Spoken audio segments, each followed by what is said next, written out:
الشيخ محمد أمان الجامي والشيخ ربيع بن هادي المدخلي كلاهما من أهل السنة ومعروفان لدي بالعلم والفضل والعقيدة الصالحة. الشيخ ربيع من خيرة أهل السنة والجماعة، ومعروف أنه من أهل السنة ومعروف المقالات والكتابات.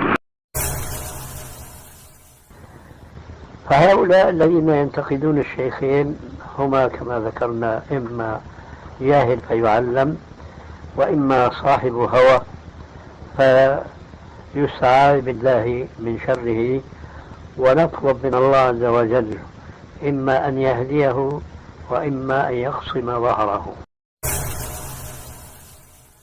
أقول أن هذه الرأي والجرح والتعديل وهو في العصر الحاضر وبحق هو أخونا الدكتور الربيع، والذين يردون عليه لا يردون عليه بعلم أبدا، وبعلم معه. والشيخ ربيع من علماء السنة ومن أهل الخير، وعقيدته سليمة ومنهجه قويم،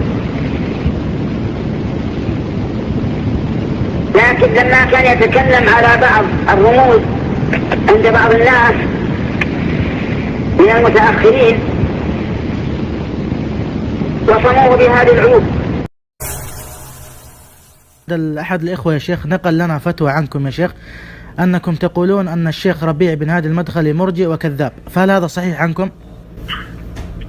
يجيب كلامي اللي أنا جاي بصوتي ولا خطي؟ يعني أنتم لم تقولون هذا يا شيخ؟ إذا جاب كلامي أو خطي يمكن يعجز يخسر.